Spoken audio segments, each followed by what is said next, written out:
odea.com.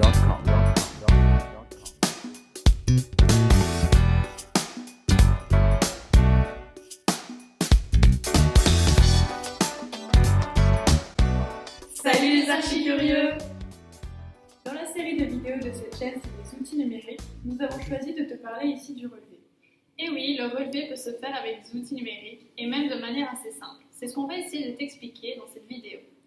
Nous allons te montrer plusieurs techniques de relevé pour te simplifier la vie. Alors, avant de rentrer dans le vif du sujet, parlons un peu du relevé traditionnel.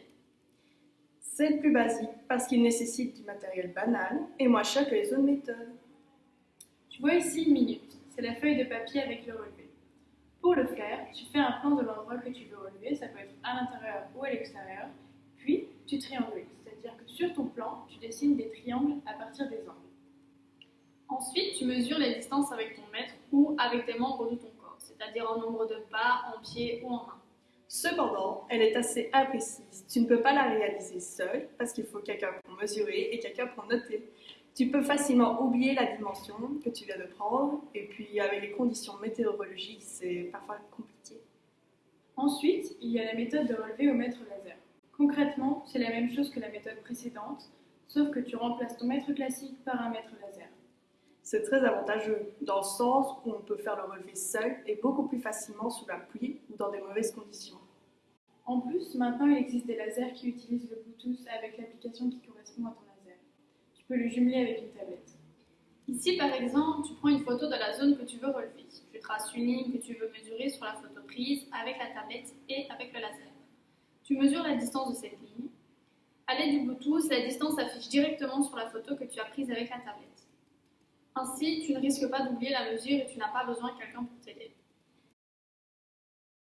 La troisième méthode de relevé est le scanner 3D. C'est un appareil qui analyse des objets ou leur environnement et les affiche en 3D sur une tablette avec leurs mesures.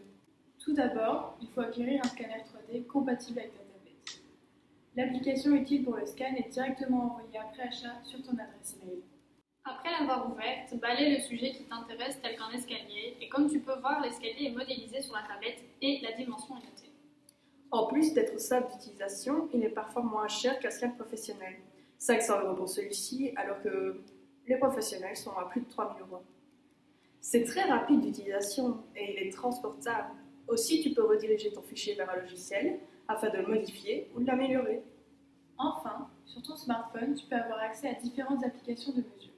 Par exemple, il y a l'application Mesure disponible sur iPhone et sur iPad que nous te conseillons pour les petits espaces.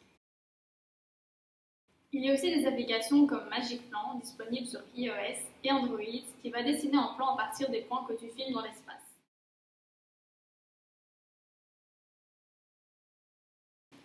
Il y en a plein d'autres, mais il faut les tester et voir si elles fonctionnent sur ton smartphone ou tablette. Voilà, nous espérons que cette vidéo t'a donné des idées pour exploiter les nouvelles technologies dans tes études d'architecture. Et si elle t'a plu, n'hésite pas à regarder les autres vidéos de notre chaîne. Au revoir. Salut!